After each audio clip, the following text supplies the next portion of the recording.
réagir quant à ce qui s'est passé. Vous voyez bien que cet événement, il sert de prétexte quelque part. Il sert de prétexte à une montée en tension vis-à-vis de l'Algérie,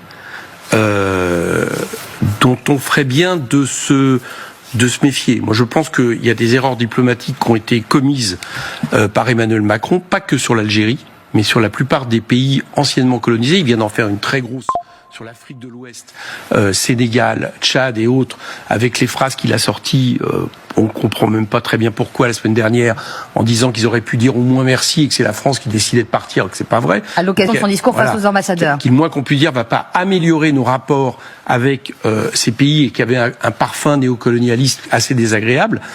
Et là, l'Algérie, excusez-moi, mais je veux pas regarder uniquement sur ce qui se passe. Je veux regarder ce qui se passe depuis des mois. Emmanuel Macron, et je pense que c'est une deuxième difficulté, la raison aussi pour laquelle la solution de partir serait la bonne, au niveau diplomatique, il fait aussi mal au pays. Il a quelque part une vision de la diplomatie qui est très personnelle. Alors il a fait les accords d'Alger, il y a quelque temps, quasiment de manière personnelle avec le chef d'État algérien, ça n'a rien donné par la suite. Rien de concret. Donc, on sait qu'il casse le corps diplomatique français qui était une des fiertés de la France.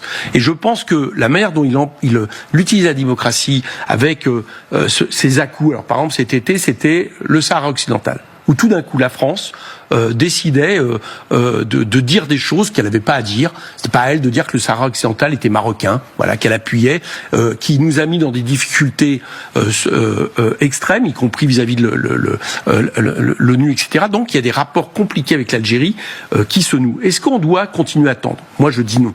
Et donc je dis attention aux déclarations de ce type, alors même que je remarque, si vous voulez, qu'il y a d'autres pays avec lesquels il y a des problèmes et qu'on n'utilise pas le genre de discours un peu... Vous pensez à quel pays ? Par exemple, là, si on regarde, par exemple, la situation d'un pays avec qui on a des difficultés actuellement, je pense à Israël, par exemple, d'accord ? Sur des policiers, des gendarmes arrêtés à un moment donné. Un journaliste...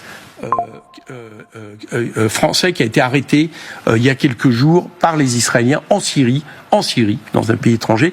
Je pense par exemple à différentes mesures.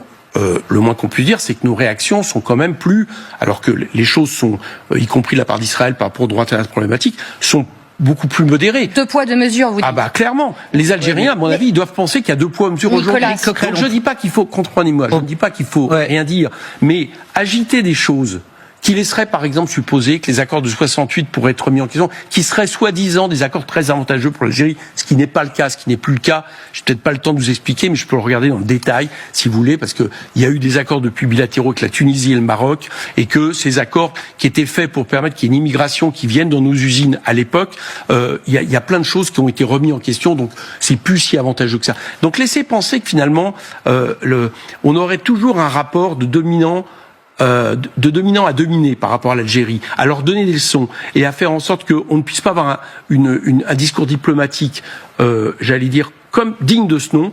Je pense que c'est un problème, mais qui rejoint peut-être aussi les sorties de M. Retailleau sur d'autres domaines, notamment sur les questions de l'immigration ou questions de l'islam.